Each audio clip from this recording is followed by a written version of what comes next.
什么时候对你不好？小慧，哎，爸。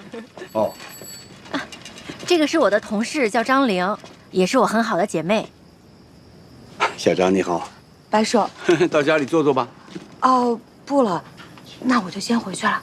哦，那明天见，明天见。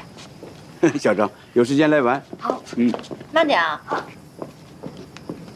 小慧，这么晚去哪儿了？我跟张玲逛街去了，还买了你爱吃的糕点心。我告诉你，以后晚上不管去哪儿，必须跟爸爸说一声。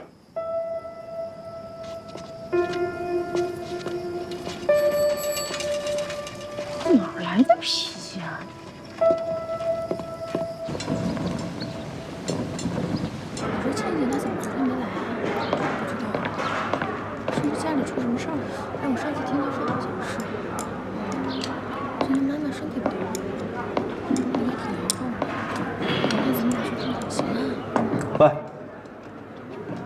还在想某汉车间的事故啊？纠正一下，未必是事故。你是说有人故意搞破坏啊？谁呀？这是你该关心的问题吗？你跟贺专家那比赛谁赢了？我们那是科学讨论，各自论证自己的观点，没有输赢。明白了。明白什么了？经过科学的论证，你的观点被认为是错的。怎么看出来的？那你要是赢了，还不得让全世界都知道？咱俩认识这么久了，我是那种喜形于色的人吗？你对了，我的方案啊，帮水利工程省去了一个大环节，至少让我们少走3年的弯路。3年。嗯。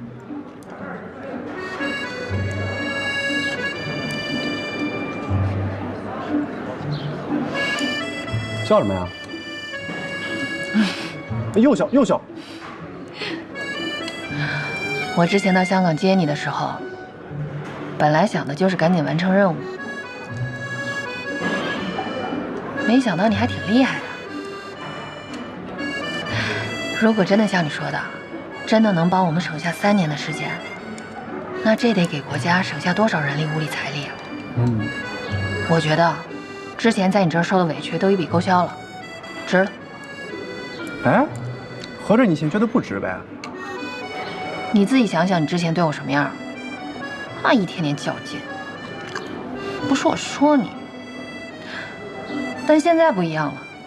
你现在在我眼里，就是能为国家做贡献的英雄。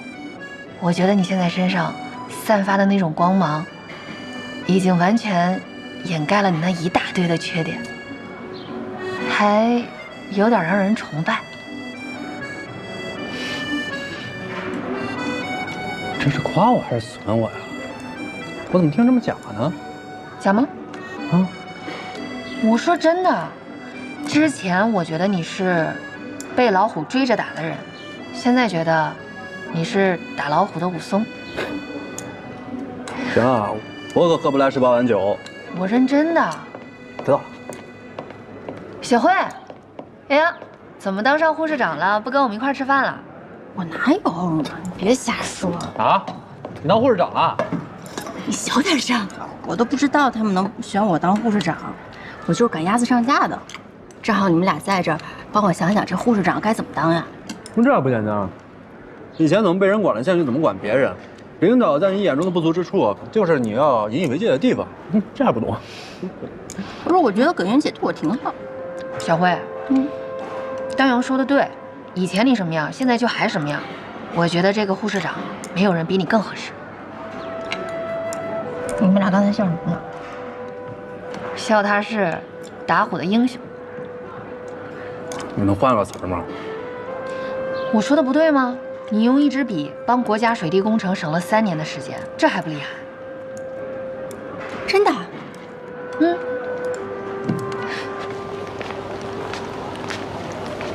陈队长啊，陈队长打水吗？我来吧。哎，别，我这呢也在床上躺的时间有点久，我该运动运动。小心伤口吧。你不要放进去。把手拿出来。开会呢。厂医院呢新来了一批实习的护士，白慧现在是护士长，得给他们讲讲规章制度。欢迎你们来到厂医院实习。好，我们厂医院那你先忙不同于其他医院，好，既然来了，就要以最高标准要求自己。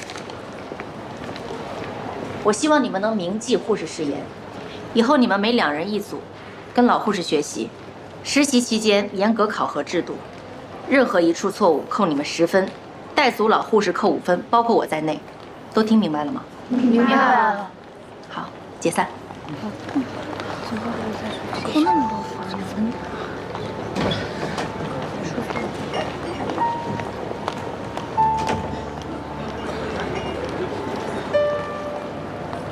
干嘛呀？你脸上有东西啊？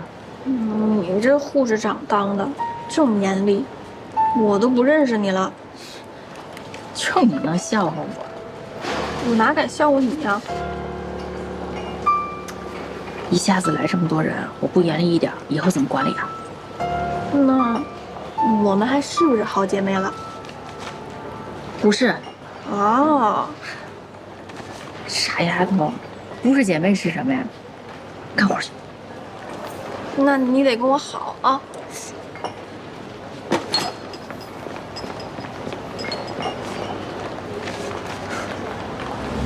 有没有进展？我们查了啊，出事前一天晚上，总共有4个人不在宿舍：毛汉车间的武瑞、王峰山，木工车间的赵小飞，还有一个人我们都没想到，机床车间的杨德山是。杨德山，武刚来的那个。对，就是他。他说他那天晚上啊去他老乡家喝酒去了，喝多了就一宿都没回来。落实了吗？落实了，他那天啊确实是在他老乡家喝酒。不过呀，我们还有一个重大的发现，就是这个杨师傅在武钢的时候拿过插钢丝绳的冠军。一个车工会插钢丝绳？我们了解过了，他说他们要拿这个钢丝绳吊装基建用，所以啊也得掌握这门手艺。市局化验室的同志在咱们发现那个签子上有新的发现，你看，冷却液。对，机床车件降温用的。你们都在啊？窗台上的鞋印经过鉴定，跟厂里发的胶鞋一模一样，鞋码42码。杨德山鞋码多大42。看来这所有证据都指向这杨师傅呀。除了他以外，剩下3个人都去哪儿了？木工车间的赵小飞呢？出事前一天晚上突然高烧，在医院打了一晚上吊瓶。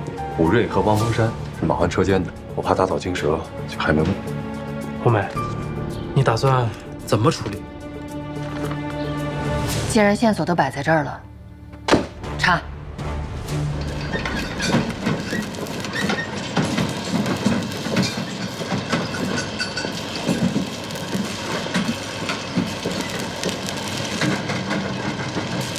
这实验突然喊停了，不是因为上次掉下来的事情吧？这也是专家组的决定，咱们就不要多问了。啊，邵主任，这车间里每个人您都熟悉吗？知根知底，咱们厂的，还有几个是眼皮底下长大的，都了解。有没有不守纪律的？不守纪律倒不至于，但调皮捣蛋的肯定有。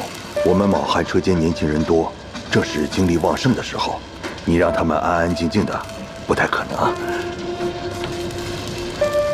武瑞和王峰山这2个人平时表现怎么样？那都是很优秀的年轻人，勤学苦干，要求上进。特别是那个武瑞，跟他师傅一个样，心灵手巧，眼里有活。那个王峰山能力差了一点，但是也是要求上进的，就是话少，脑子里啊平时不知道想什么。彭官，他们俩有问题啊。出事前一天晚上，您知道他们2个在哪儿吗？这我就不知道了。下班以后我也管不着他们呀。好，我们了解了。啊，那不就是一块石头吗？在工厂里，是块石头都是公家的，更何况你拿的是电石。电石又不值几个钱，我们就想做个乙炔灯，晚上回家照个亮。看来你还是没有意识到问题的严重性。今天拿一块，明天拿一块，时间久了，就成毛病了，知道吗？杨师傅，那又不是我一个人拿的，卯汉车间的武瑞他也拿了。他是宝汉车间的，我管不了。你是我机床车间的，我就得管。好，好，好，我保证以后再也不拿了。知错能改就好。哎，去，帮我拿副新手套，招呼人帮我办冷却液。哎，杨师傅，哎，公安同志，看你们在那儿站了老半天了，找我有事儿？杨师傅，我们呀想找您了解一下情况。哎，好，想问您一下，这个前天晚上您有没有出过场？哦，我跟我们厂总务处的老张是老乡，我们出去喝酒去了，晚了没回来。喝酒还有谁？哦，还有工厂厨房的老霍，我们也是老乡，单杯多喝了2杯。杨师傅，哎，手套。哎，好好。杨师傅啊，您怎么要了一副新手套？您的呢？哦，我之前那副啊丢了一只，什么时候丢的？大概有半个多月了吧，也不知道丢哪儿了。这手套啊，我们车床上根本就用不上，也就平时搬搬东西的时候才用。杨师傅，像这种冷却液，平时除了您这儿有，还有哪儿有？也就我们这儿用，给车刀降温用的。好，我们了解了，谢谢。哎，好嘞，谢谢你，哎，我忙去了啊。来，过来几个人。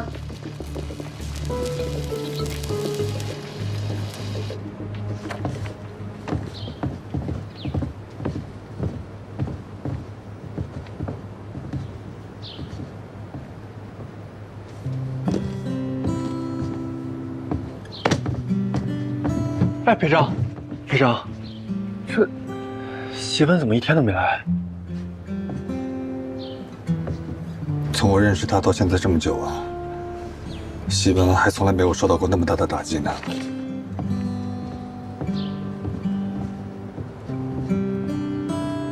帮我这个再重新算一遍。好。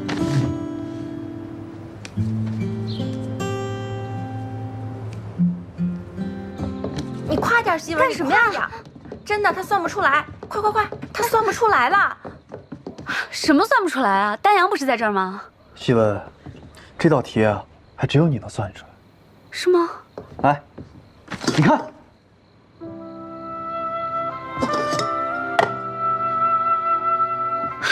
烤地瓜，哪来的呀？王技术员给的，我找了个电炉子烤的。来，尝尝我的手艺。还烫着呢，来，给你吃。谢谢。哎，正好，我还有事儿找你们商量。丹阳，你看这个，按照你的方案往下计算，我们可以在潜艇的外形上做改变，这样让潜艇更加的稳定。如果能加快钛金属的焊接问题，就可以进行下一步的耐压舱实验了。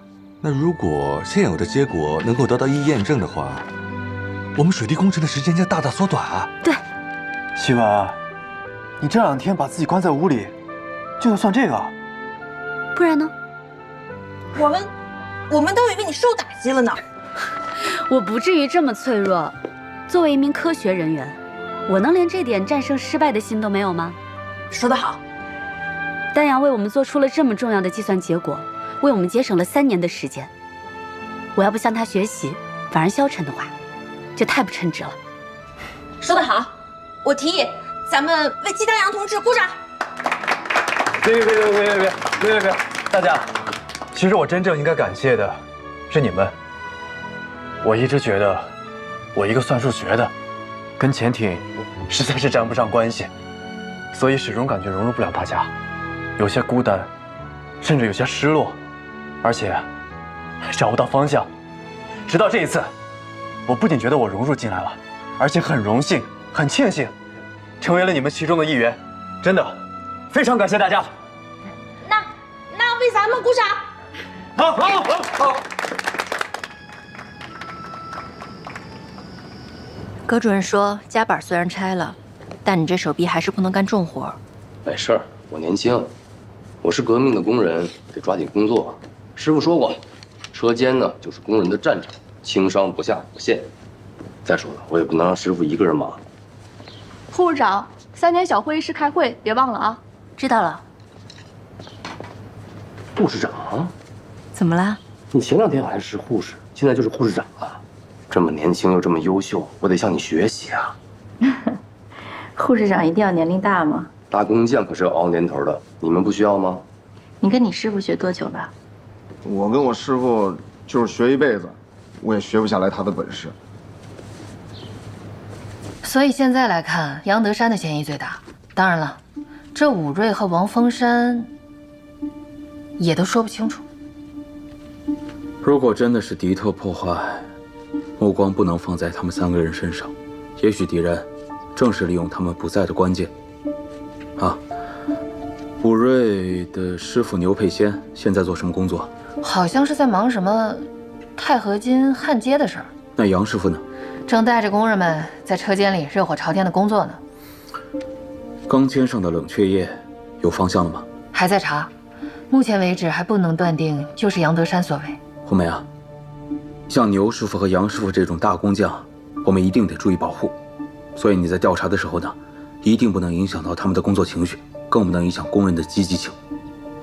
明白，凡事一定要讲究方式方法，对吧？嗯。陈队长，该换药了。红梅姐，好。白护士长啊，亲自来换点滴啊。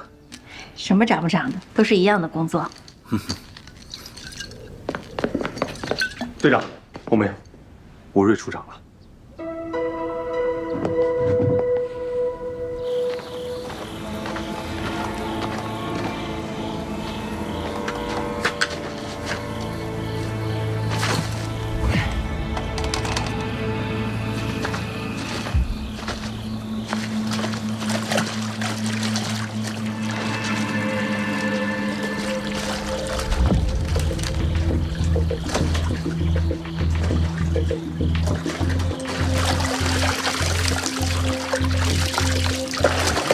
这小子要干嘛呀？这是？这荒郊野岭的大半夜，跑这儿来抓虾摸鱼来了。这小子偷乙炔就会做个乙炔灯。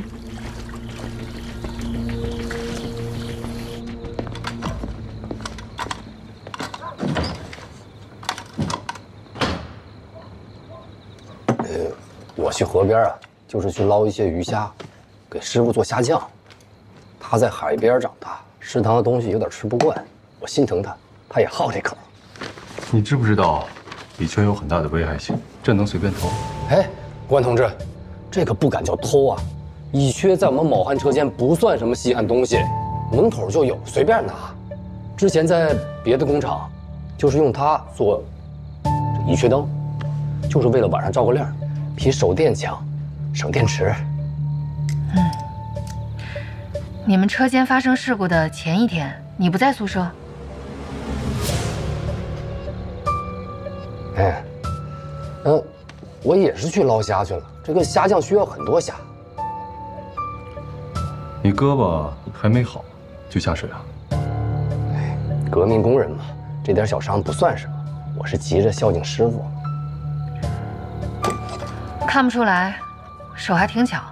哎，你们要是需要啊，我给你们做一些，但是你们自己不要弄。如果回火呢，这东西就会炸。就像我们工作中呢，如果操作不当，那半个车间就给掀了。这个东西是怎么做的？什么原理？乙炔呀，哇，哎，遇水就会形成可燃烧气体，燃烧气体遇见火就容易炸，就是味儿不太好闻。味儿够大的。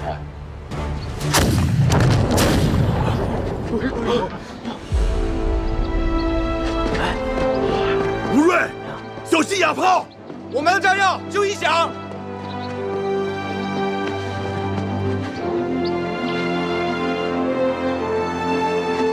师傅，2块钛钢板焊上了，我们成功了！啊！可以啊！是啊，牛师傅，还得是您，不愧是8级工匠。这什么事儿啊，都经不住琢磨。这金属遇上高速撞击，它肯定能焊上。吴瑞，哎，浇水降温。好，快来！牛师傅，你可帮了我们大忙了。小事儿，咱们去看看。走。哎，走。我研究这么久炸药，还真不知道这玩意儿还能焊接用。他们打报告要炸药的时候，还吓我一跳。炸药数量对上了吗？对上了，没用多少量。以后啊，如果还要用这种办法，炸药数量一定要盯紧了，而且要有专人负责，少一颗都不行。行。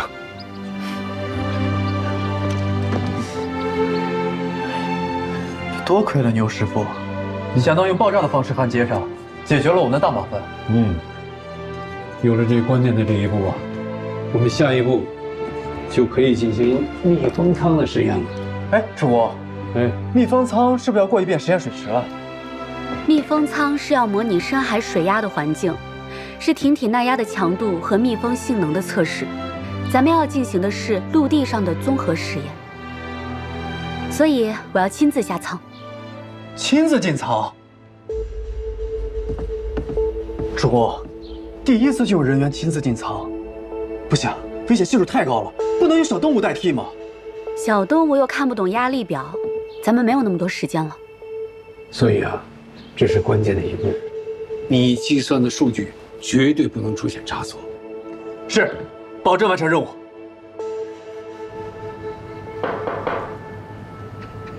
谁啊？是我，丹阳。来了。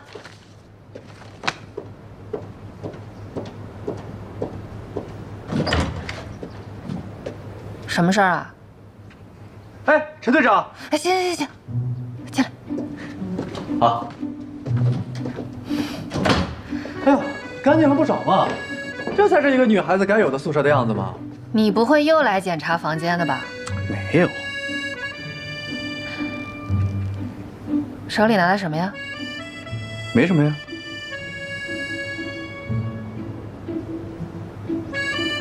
交出来。来，让你打开。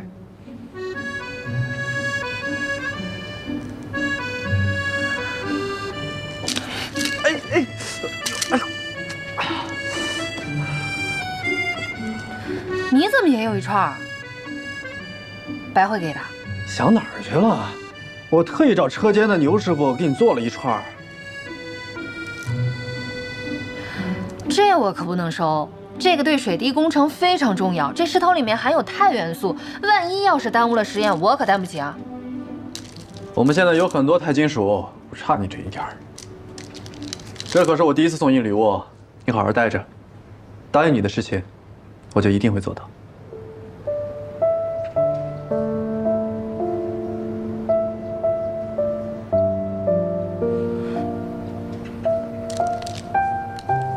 你这突然这么正经，还让人挺不适应的。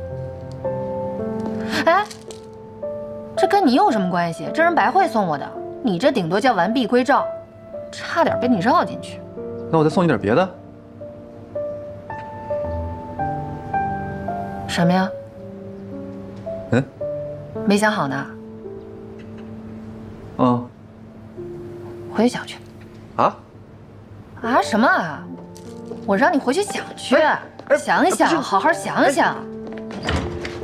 对，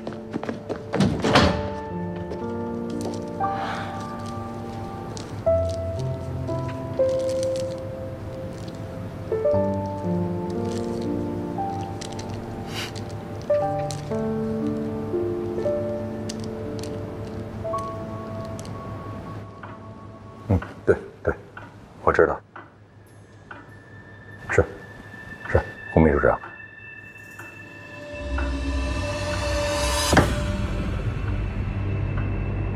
报告。进来。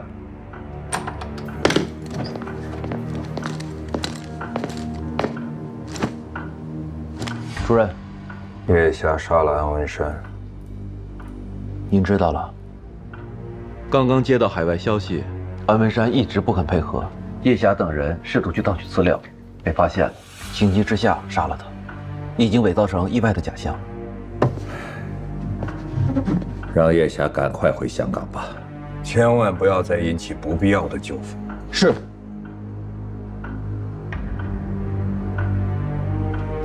主任，卢门那边正在进行一场非常重要的实验。密封舱。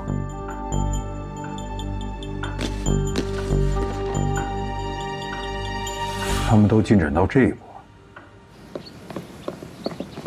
张局长，您找我。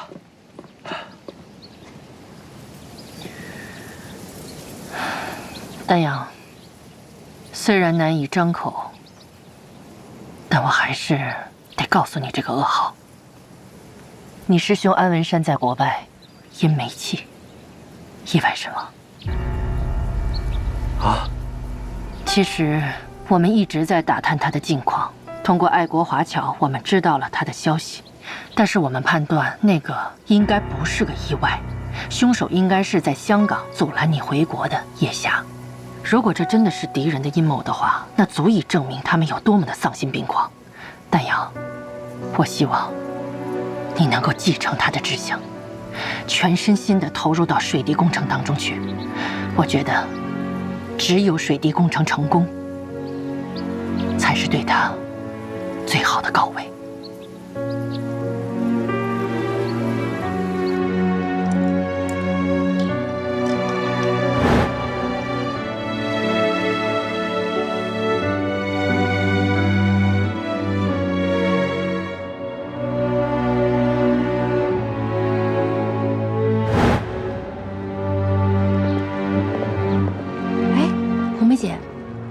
怎么一个人坐在那儿？出了点事儿，他得需要时间消化。什么事儿？走。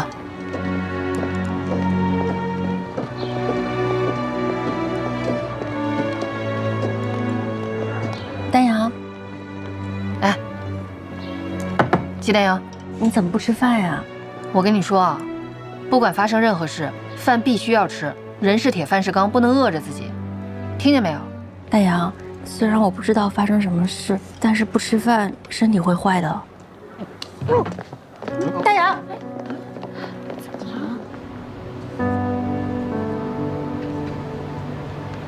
葛主任说你就是精神压力造成的胃痉挛，才引起呕吐的，建议你多休息。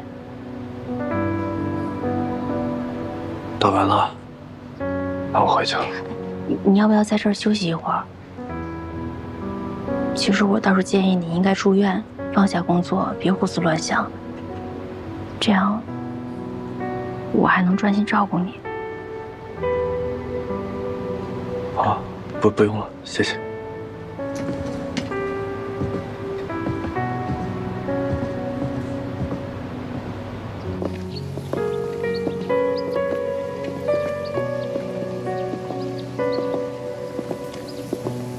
丹阳。我知道你心里难过，但还是希望你能尽快振作起来。毕竟，水滴工程因为你节省了3年的时间，大家都很需要你，而且也都等着你能尽快归队。我先回去算数据了。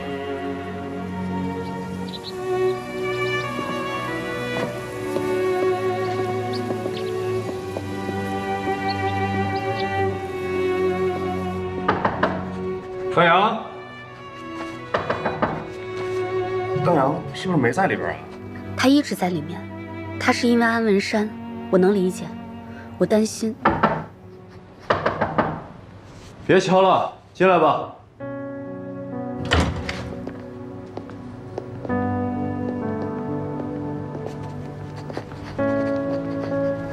我在算压力差，能不能别打扰我？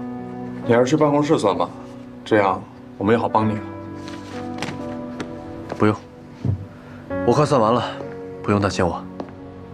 你现在状态很不好，我们都看得出来，这怎么行呢？我来帮你算吧。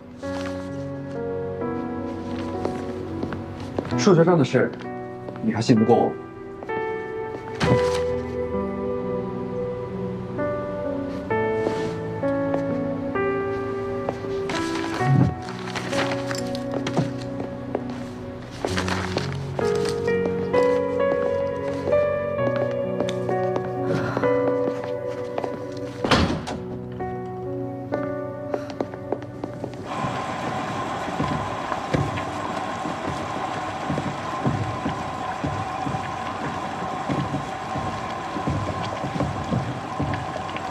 张护士，谁让你进来的？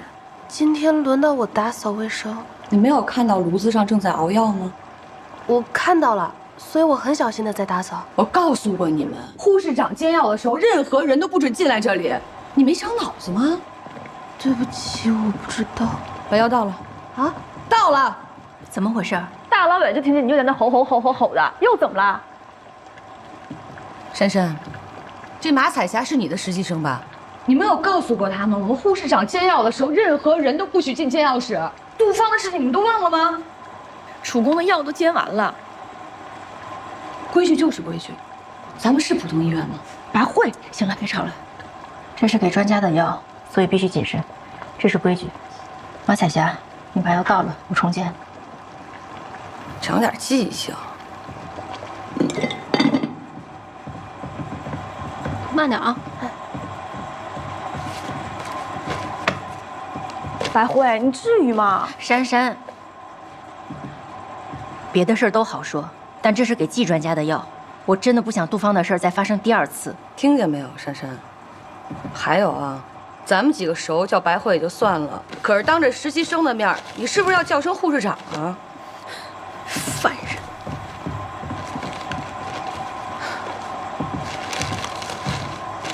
这个珊珊，好在没让她当上护士长。你也是。明知道珊珊就是那脾气，你还跟她吵。你跟珊珊都是我的好姐妹，你说你这当姐姐的以后就让着她点儿，别跟她争了啊。我心里有数，我这不也为她好吗？抓药吧。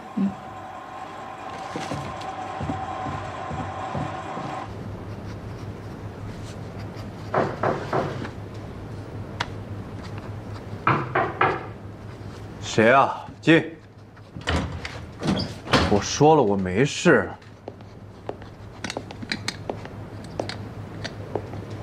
你怎么来了？喏，葛云姐让我给你煎的药，我爸的方子管用。哦，谢谢。放那儿吧。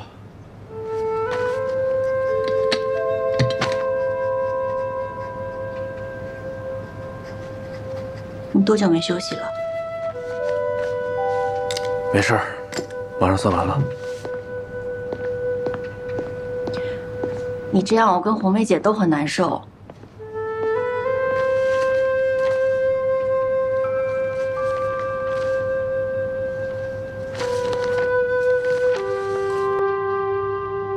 别动它。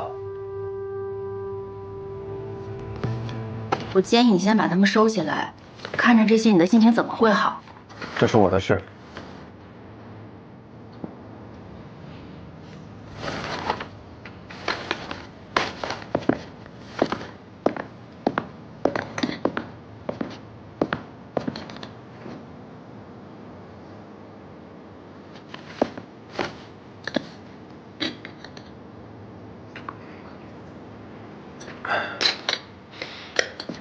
谢谢。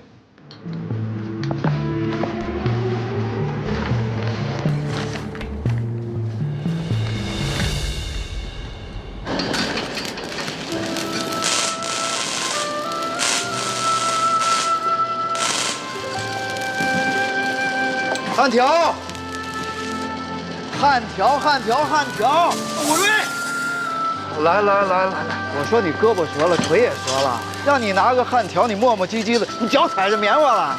难道一天一夜没合眼了？我们是打铁的，也不是你还犟嘴！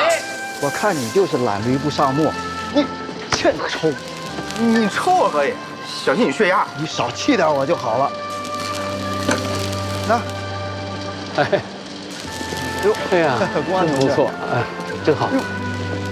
牛叔啊，辛苦了，辛苦了，辛苦你啊！您辛苦，您辛苦。你看看，哎呀，多好啊！哎，书记还好吧？你们来了。书记跟你说，一切正常。多跟专家学学。主公啊，哎，我们焊接这块已经到了收尾的阶段了。接下来就等你的安排了。好，万事俱备，只欠东风啊！这个实验舱啊，第一次进人，还是要慎重。楚公，只有我最适合进这个实验舱，我了解里面所有的构造，而且我要拿到第一手数据，这对咱们之后的实验特别的重要。资料很重要，但是人更重要。楚公，我不想遗漏任何的数据，你也知道这个密闭舱对水滴工程是多么的重要。我相信自己的设计，还有丹阳的数据。这次实验我必须进去。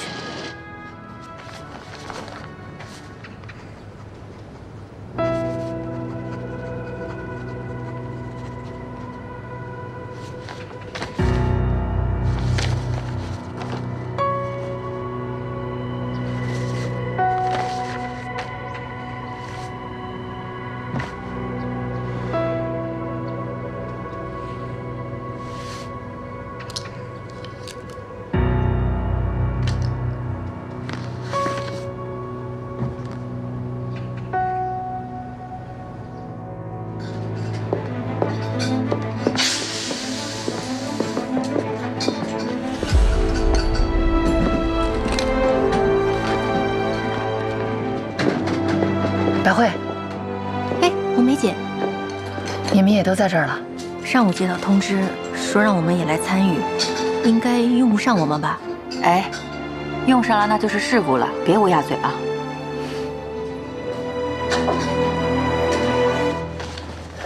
他的状态好点没有？没有，也不知道该怎么办。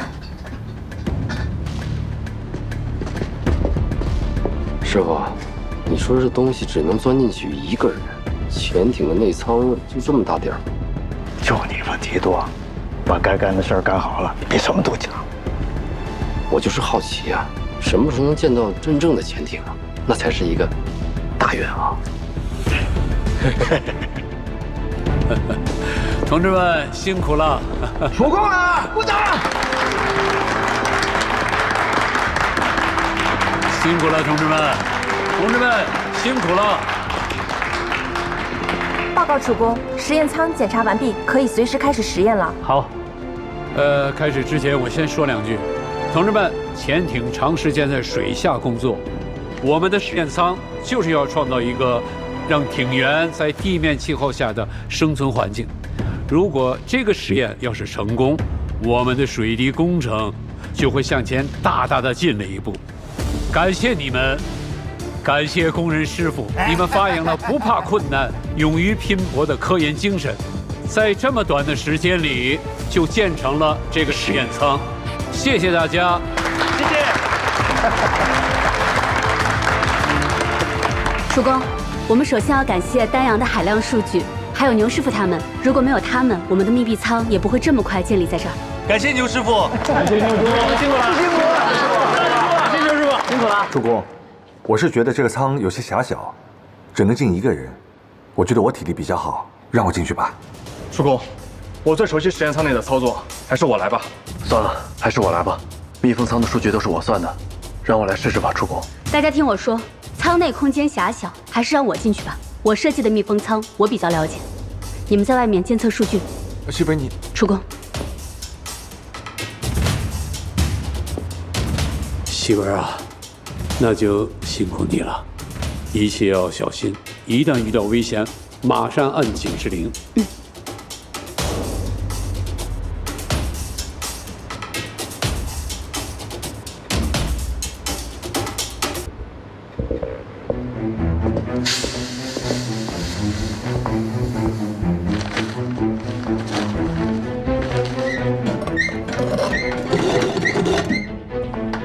主公，来吧。一切准备就绪，第一次模拟潜艇的实验舱实验，3、2、1，开始。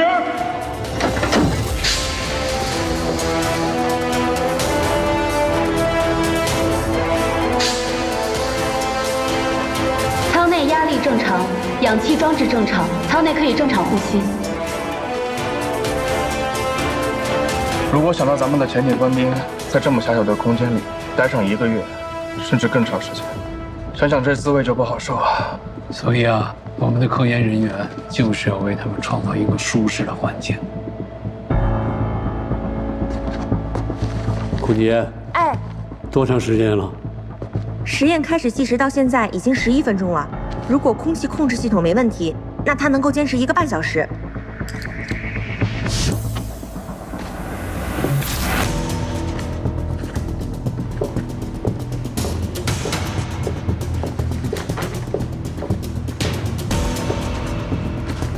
我看大家都很紧张，不会出什么问题吧？这是密封舱的第一次实验，在这么狭小的空间里面，一切都是未知数。注入的空气还有循环稍有不慎，便会引发窒息。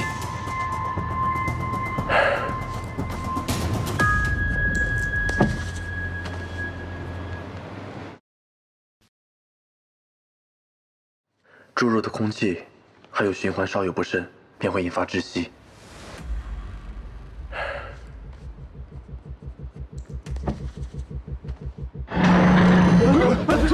怎么会？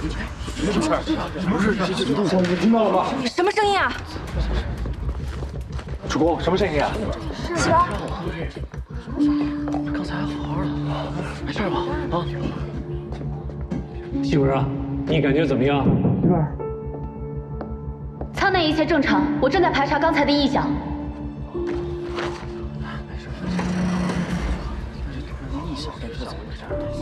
什么原因？不知道，怎么回事？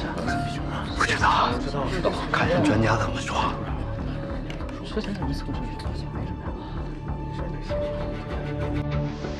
已经30分钟了。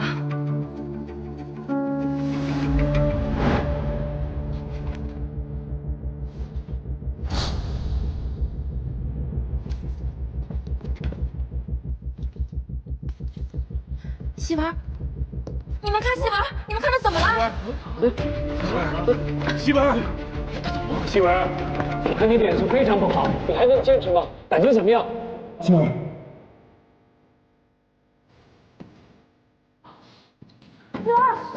媳妇儿，就是有点胸闷，有点喘不过气来，我还能坚持。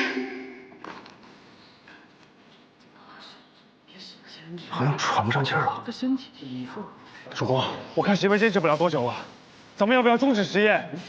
可媳妇没有按报警器，也许还没有事情。大洋，现在舱内的数值并没有达到你所计算的，怎么回事啊？这才刚刚到峰值的2/3，不应该有这么大的反应。可是他的身体承受不住了。主公，媳妇一定是想多坚持一会儿，获取数据。哎呀，你计算的数据，他还能坚持多久？我计算的是90分钟，这才刚过了30分钟。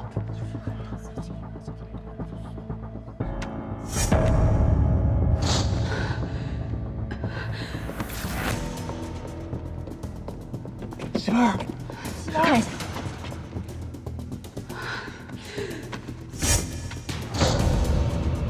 主公，贺专家好像是有害气体中毒的症状。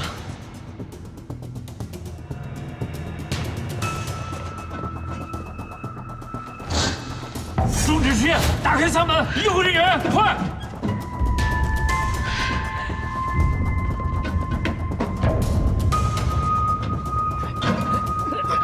舱门打不开，再说，熄了监视术。开呀！快，主公，舱门打不开。刘师傅，走！再坚持一会儿，媳妇，一会儿时间了，坚持一会儿，媳妇，坚持住，媳妇，再坚持一会儿，媳妇。低压失衡，舱内失压。好，媳妇，媳妇，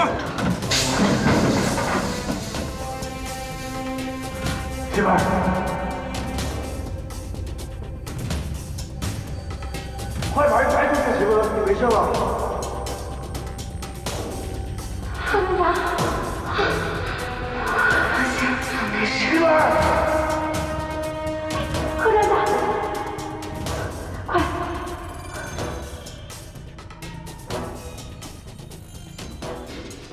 快，进急诊室！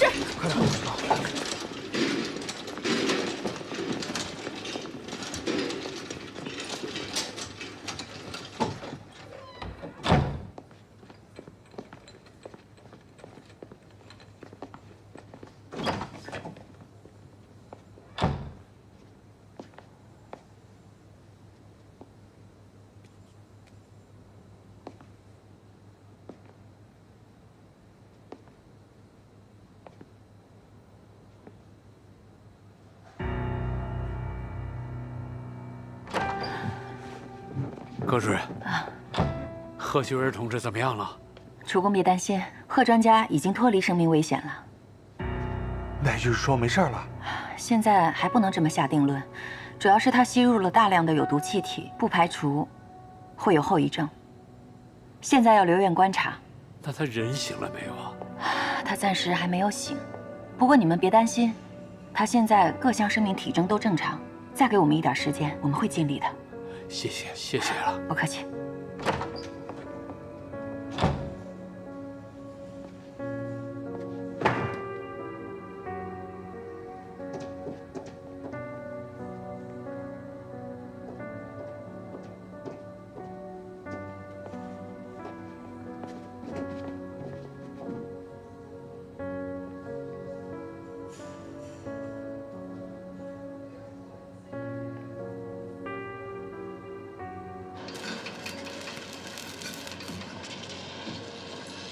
我可都是严格按照图纸做的，这焊接材料，它都没问题啊。吴瑞，你倒是告诉我，这问题究竟出哪儿了？师傅，这不是您的错，这搞不好又是敌特破坏呢。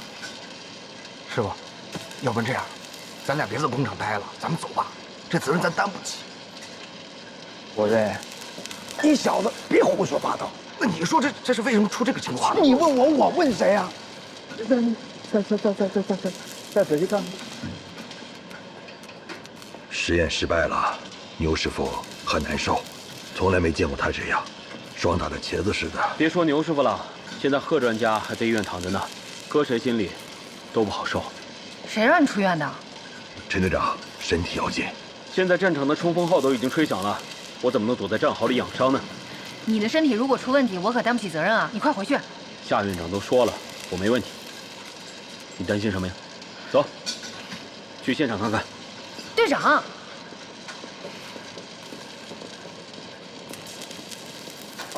哎，师傅，关同志来了。刘师傅，关同志，这件事你们得好好查一查，就算找全国最顶尖的工匠来检查，我师傅的手艺都没问题。去！唐公安，陈队长，我刚才又查了一遍，我都是按照图纸来的，真看不出哪儿闹了鬼。他不可能发生这种事儿啊！您先别着急，这件事情我们一定会查清楚。刘师傅，有没有人为破坏的痕迹啊？不可能，这个大东西啊，日夜都有人看守，无关人员根本无法靠近。是，这活师傅连我都不让打手。牛师傅，我多嘴问一句，您别介意，在实验开始之前，图纸上的所有数据，您有没有完完整整的再核查一遍？那是当然了，赵主任，你给我做个证。没错，黄公安，这设备在出车前我检查了一遍，科研团队又检查了一遍，都有鉴定科签字才拉到这儿来。我保证啊，这家伙100%达标。赵主任，这运送车辆谁负责？从组装车间运过来，当时丁杰、长生都在，不会出问题。好，牛师傅，咱们的图纸只有一份是吗？对呀，我们车间就这一份。麻烦您先给我们，我们会继续调查。在赵主任那儿，请吧。好嘞，谢谢。辛苦牛师傅。师傅，他们什么意思啊？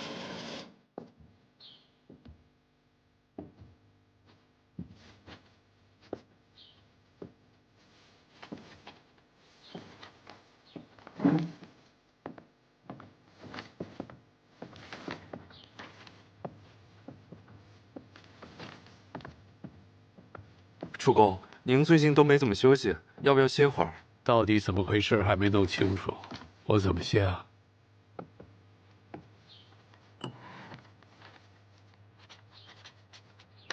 我算出来了，您看，结果应该是70%的进气量，单压给算成90%了，所以这次事故的原因是进气量失衡，产生了有害气体。这怎么可能？丹阳同志不是这么粗心大意的人啊。是啊，会不会是我们运算过程当中出现了什么纰漏？要不要再算一遍？龚姐，你再帮我核算一下。好。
楚共，我的计算结果跟裴章一样，是70%。丹阳他确实多算了20%的进气量，他算错了。丹阳号称活计算机，一直都没出过错，怎么可能算错？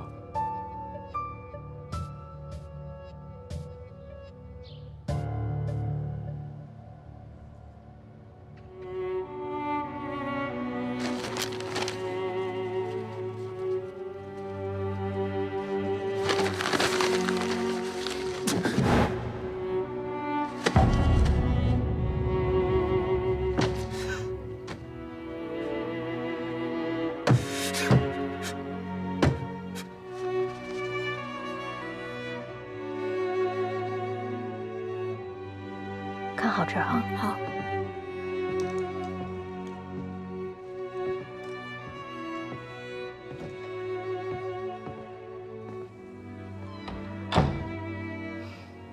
丹阳，还没醒吗？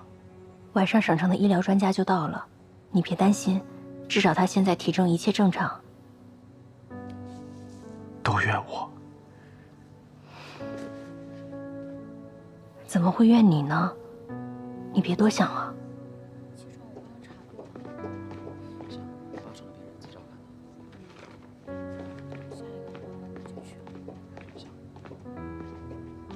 丹阳，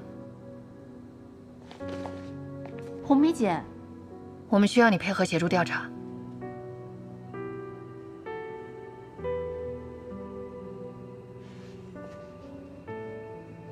走吧。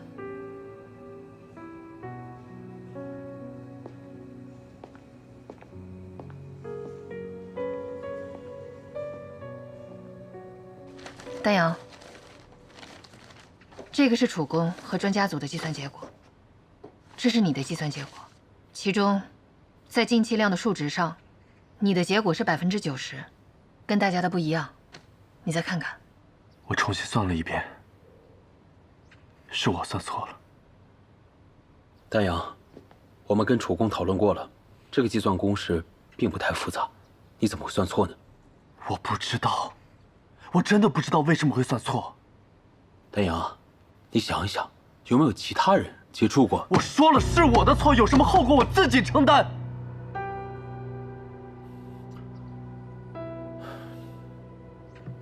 丹阳，我们知道，因为安文山的事情，你最近状态一直不是很好，但你也别多想，你先好好休息。你这样，大家都很担心你。至少现在我们可以排除是人为的破坏。那张眼酸纸还在吗？在。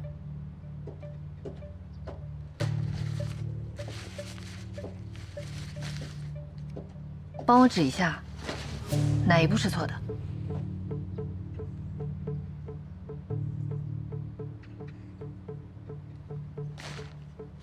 就这个1。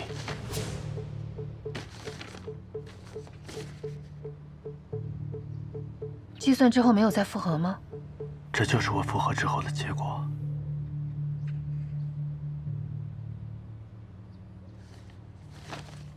这张眼酸纸我们要拿去调查，然后你收拾下其他的计算结果，交给我。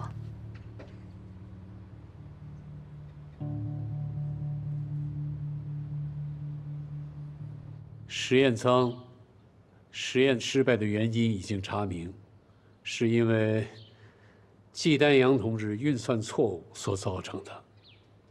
但是作为总工，我没有及时发现漏洞，有不可推卸的责任。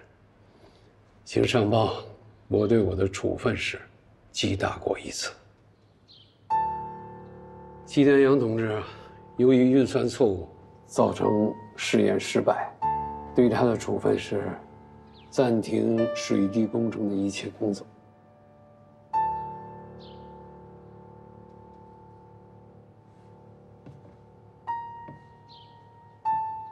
丹阳同志这段时间把工作先放放，整理一下自己的情绪。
帮我指一下，哪一步是错的？就这个一。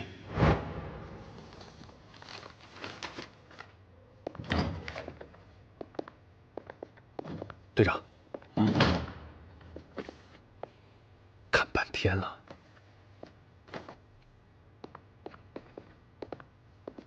队长，怎么样？看懂了吗？季丹阳说，这次的问题就出在这个一上。一？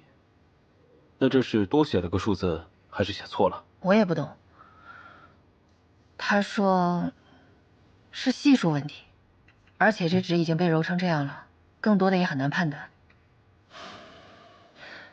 丁姐，专家组那边怎么样？专家组那边现在人心惶惶的，主攻主动担责，记了自己一个大过，这份担当还是让人佩服的。那季丹阳呢？他被暂停工作了。你干什么去？我看看他去啊。我知道你想去安慰季丹阳，但是现在只有贺希文醒来，才是对季丹阳最大的安慰。你现在去，弄不好就是火上浇油。那我也得试试。走了。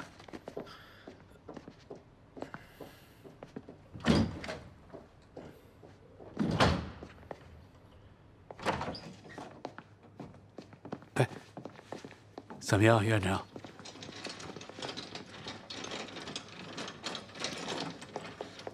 希文啊，感觉怎么样？挺好的，大家都放心吧，我已经没事了。你就好好养着啊。主公啊，让贺专家好好休息。好，谢谢了，谢谢。主公啊，得亏省城来的马医生，马医生用独特的方法对贺专家进行治疗，效果非常好。客气了，但患者还需要休养。走。好，请。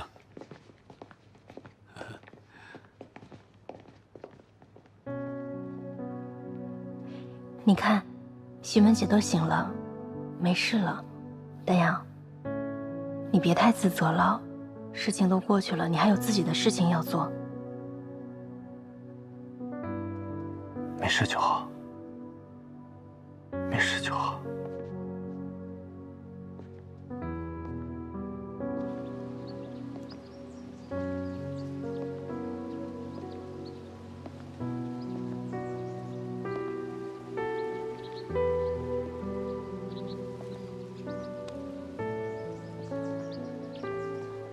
季丹阳，你别以为媳妇醒了，大家伙就会原谅你。媳妇一旦留下什么后遗症，你就毁了她一辈子。排长，你冷静点儿。这件事情咱们都有责任，你怎么能只怪丹阳呢？可是媳妇那么信任他，他却马虎大意算错。季丹阳，你不配参与水利工程，你现在就给我滚！说什么呀？排长，别这么说。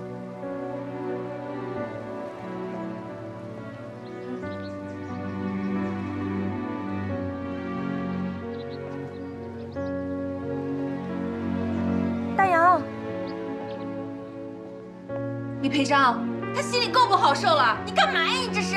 你看看媳妇现在什么样了？你什么样了？你还好意思帮他？别吵了，别吵了。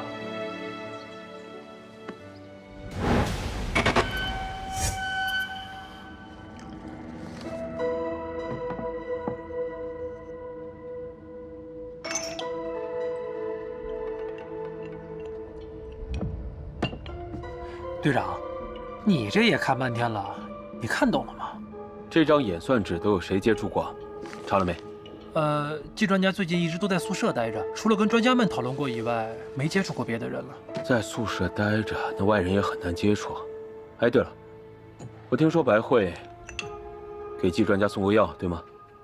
队长，你不会怀疑白慧动过手脚吧？这么复杂的公式，他能看得懂吗？就是，这乱七八糟的，他要想加个数字都不知道往哪儿加。哎，我问你们，你们有没有觉得白慧最近有什么变化？没有吧？有吗？老样子吧？不，我在住院的时候看到她跟平时不太一样，在护士面前她还是挺有威严的。最重要的是，她现在跟张玲的关系很好。谁？张玲？那不可能，他俩都不是一路人。一个硬币都有两面，我们不能只看一面啊。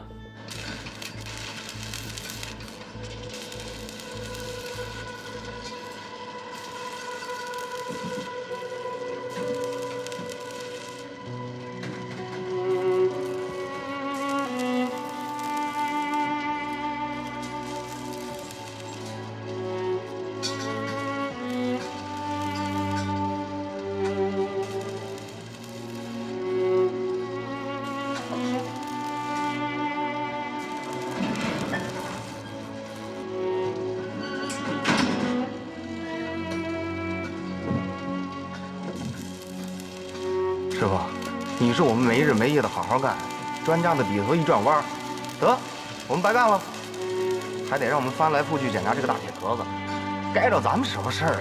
闭上你这酱油碟子嘴！你怎么整天就知道胡说八道？你下料还有下错的时候呢，更何况人家那是科学家，啊，你以为那科学都是气儿吹的？成了。师傅，我觉得有时候您说的也不全对。师傅，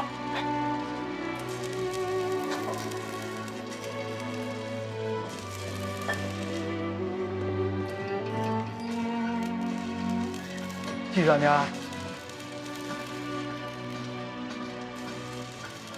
他，季专家。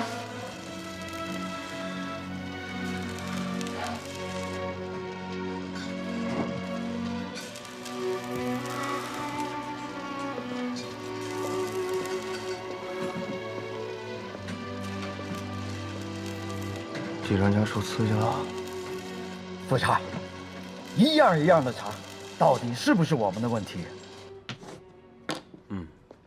看来我住院这段时间呢，你们把稳定器这个案子方方面面都筛了一遍，通过你们跟我说的线索，汇总分析，杨德山到底有没有嫌疑，还是特务故意嫁祸给杨德山？队长，这个杨师傅虽然说当天晚上喝酒有人证，但是他在回厂回宿舍的路上，完全有时间可以再去一趟卯换车间的，所以他不能被排除在外。那动机呢？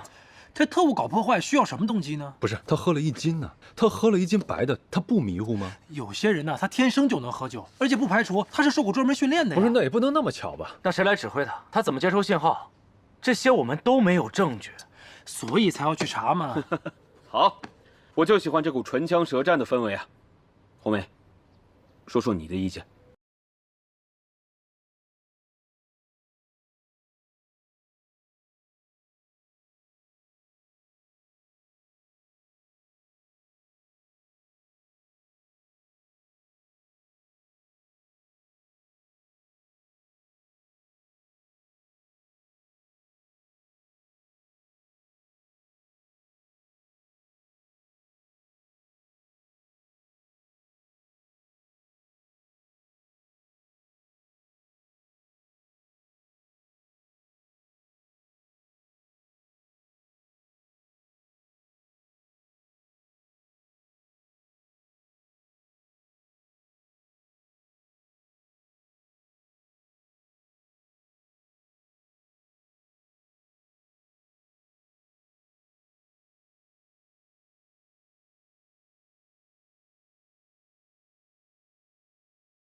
你在睡觉啊？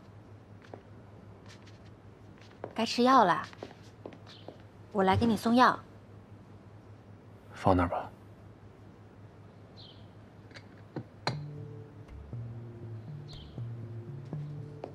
还是要多开窗通风，阳光进来，心情也会好。拉上。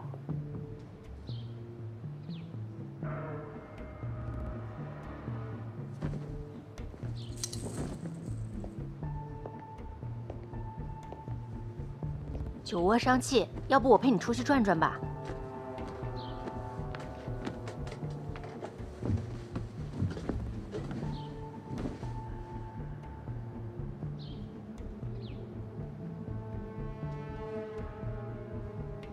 多休息是好事，记得吃药。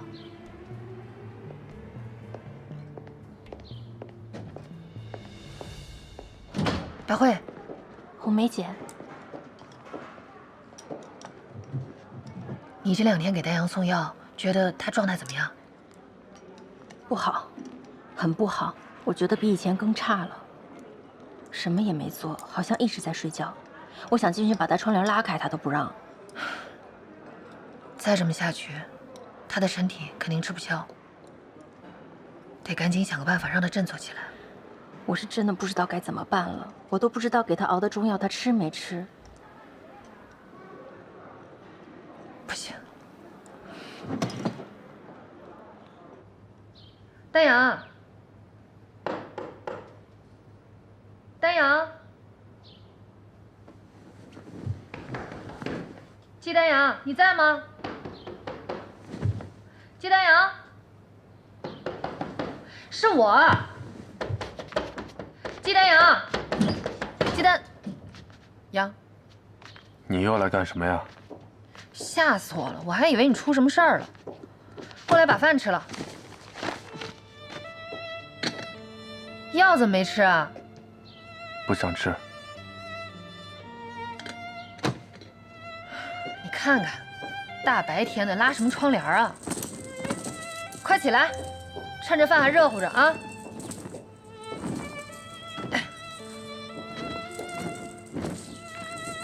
快去把饭吃了。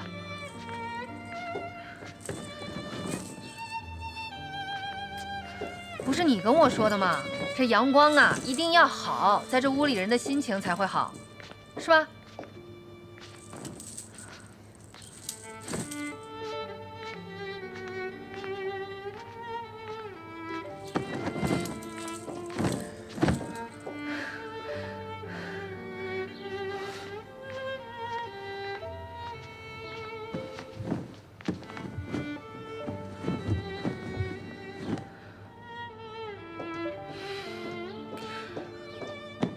丹阳，来，起来，把饭吃了。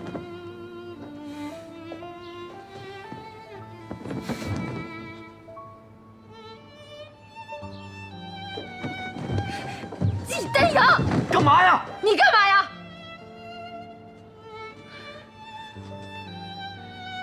现在专家组哪一个人比你好受？专家组每一个人，现在都在努力照顾檄文，在努力钻研水滴工程。你在这干嘛呢？把自己关在这个房间里。不出屋对你有任何好处吗？解决任何问题吗？那你说我该怎么办？我还能怎么办？檄文出了事，我比谁都难过，我比谁都自责。我宁可躺在医院的是我。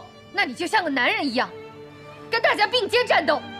犯了错误不可怕，重要的是要找到原因，然后尽量去弥补。不是像你一样，躲在这个屋里当一个逃兵。为什么你一定要让每一个关心你的人都担心你啊？好啊。你想躺在这儿是吧？你想睡觉是吧？那你就别出来。有本事你一直躺在这儿，永远别出这个屋。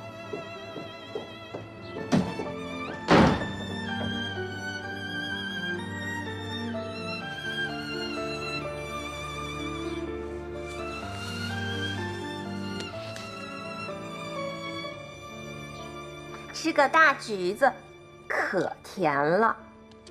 吃了你就快点好起来吧，喜文。你不在，专家组可无聊了，我们都没有什么工作热情了，而且难题那么多，你不在，整个进度都变慢了。进展变慢了。丹阳没有帮忙吗？我说媳妇儿，你都这样了，还一口一个丹阳，一口一个丹阳的。如果不是他计算错误，你会受伤躺在这儿吗？你干嘛这么说他？这不是事实吗？所以现在专家组暂停了他的工作，让他去给技术工人讲课去了。你说这些都没有意义。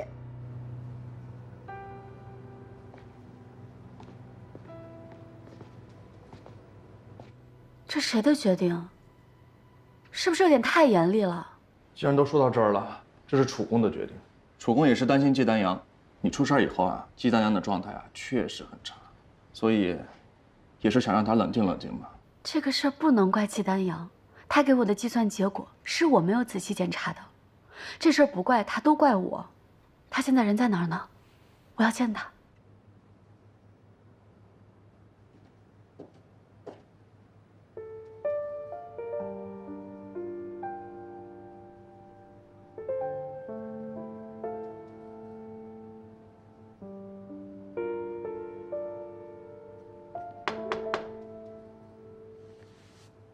进。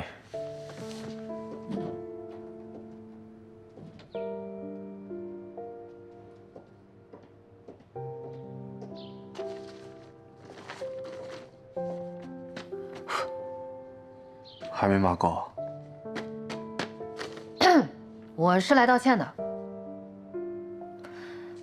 不应该对你发火，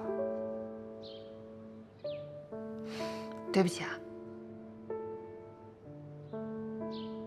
谢谢你关心我，你说的我也都听进去了，你说的对，但是我还是没办法原谅我自己。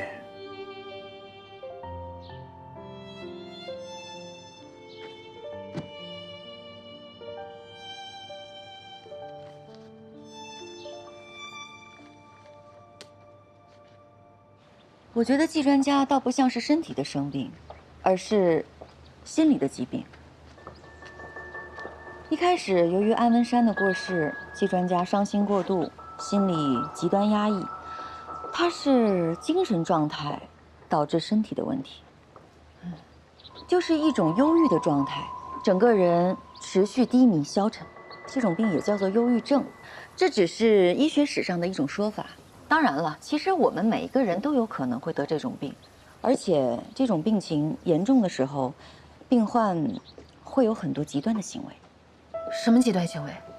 比如自杀、自残。这么严重？啊！季专家现在的状态不容乐观啊。那得赶紧想想办法，不能让他再这么下去。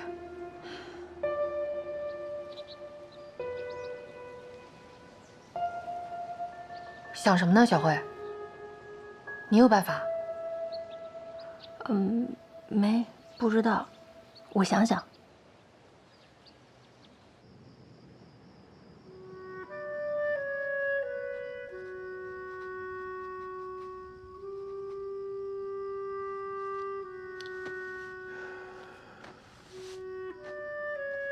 把自己关在这个房间里，不出屋对你有任何好处吗？解决任何问题吗？犯了错误不可怕，重要的是要找到原因，然后尽量去弥补，不是像你一样，躲在这个屋里当一个逃兵。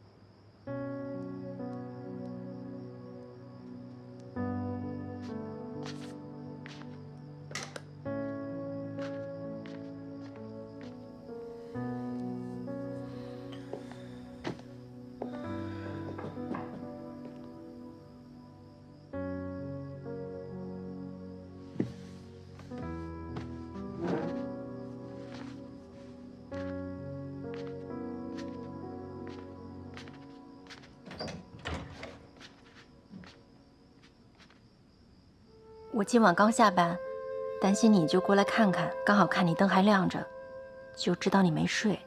你还好吗？不邀请我进去坐坐呀？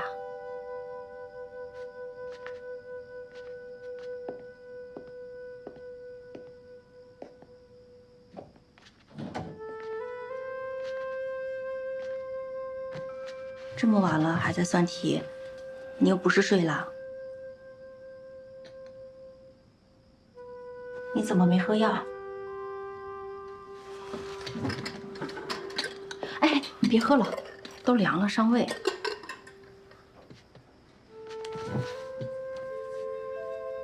丹阳，你再这样下去，人会傻掉的。希文姐那天还问我，说你为什么不去看看她？其实你去过，但是你没敢进病房，你不敢面对希文姐，对不对？其实说到底，你是不敢面对你自己。丹阳，你到底怎么样才能笑一下？哪怕哭出来也行啊。百惠，你今天来就是为了说这些吗？我知道你对我好，发生这些事情，我也不想。从我师兄的事开始，一直到现在，我也不知道我怎么了。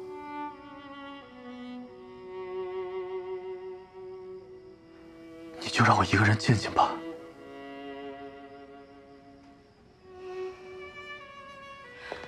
走，我带你去个地方。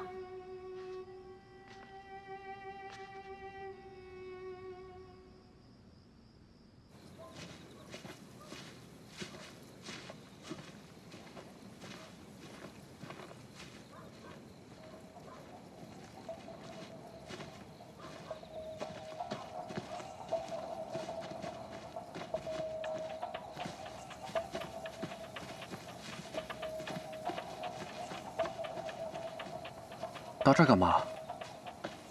带你出场啊！大半夜出场？你怕呀？我都不怕。你比我高，翻墙爬树应该没问题吧？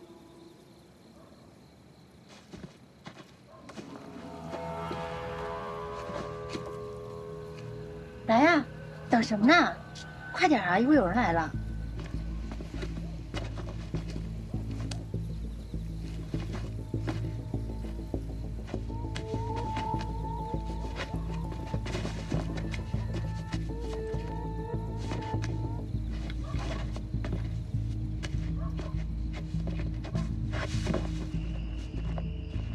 你这要带我去哪儿啊？带你看看我们卢门最美的风景。这大半夜的看什么风景啊？到了你就知道了。慢点啊！你走过这条路啊？当然，现在只有走这条路才能来得及。哎呦，小心！来，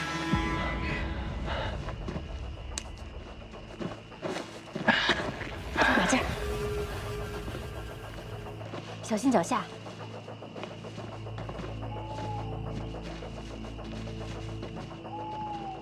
百惠，我在呢。这什么声啊？这是猫头鹰，你别怕，吃不了你。不过我们得快一点了，我怕来不及了。